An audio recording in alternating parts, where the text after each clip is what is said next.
Okay, so in this video, we're going to be covering how to make a sale in Vend based on the Barcelona appliance system. So first thing, we're going to be under Linda's account today, and to make a sale, we would go to our sell POS, and your point of sale interface will pop up.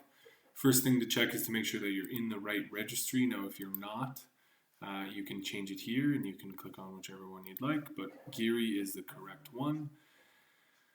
And so the first thing you do is really scan in the product that you want to sell. And if you can't actually scan it directly, you can either type down the SKU number.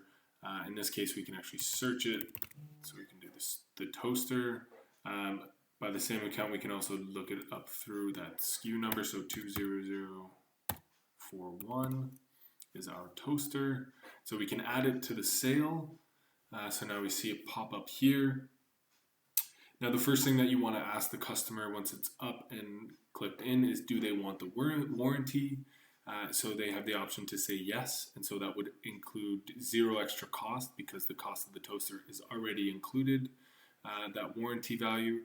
Now if they don't want the warranty, you have to add the warranty not included, and now this comes with it a little bit more process. You're going to have to go into the product, so you can check GE 10-inch 4-inch slice.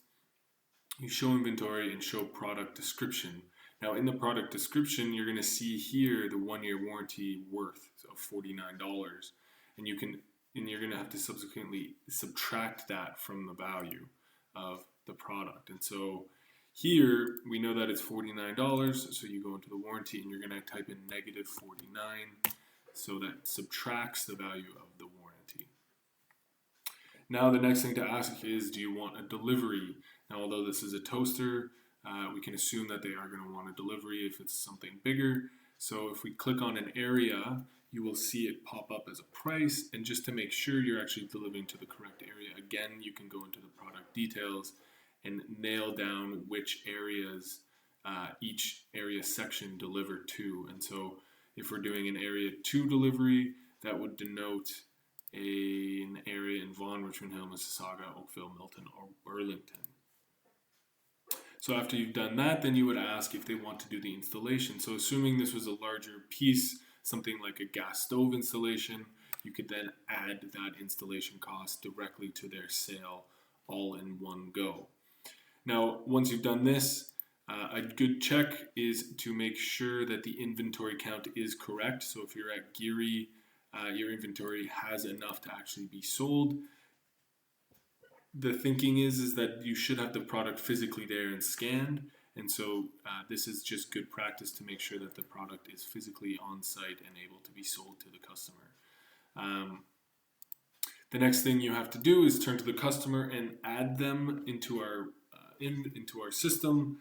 So if they haven't already been added, you can start typing their name.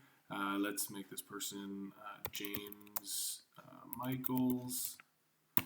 And so you can add James as a new customer, and this will bring up a window. You can add a company. We can start to create groups, and you would add his email here, jamesmichaels@fake.com, and you can add his number, which is also searchable later on. So you can create that customer. Now, if there is a customer that's recurring, you can also add that existing customer and they'll pop up. And so we'll add this to Mary's list. So once all of that is finished, you can now go into pay, and you can pay by various methods. Once the accounts are actually set up, you'll have credit cards and debits. And so, and on account and lay-by. And so let's assume they've paid by cash. Once you've paid by cash, the account is assumed the payment has received. Now you can email the receipt to Mary. If the email was saved in her account, then this would have been done automatically. And so they will receive that email directly. And once you press complete sale, the completed sale window will pop up and you're able to print the invoice that is for that particular product. And so attaching the actual payment system's printout of the receipt and attaching it and scanning that into the system would be the next step. And finally, the final step of this would be to have the customer sign your warranty or voided warranty documentation and adding that into the internal systems at Barcelona's Appliances as well. And there you go. That is a basic sale for the sales associates at Barcelona Appliances.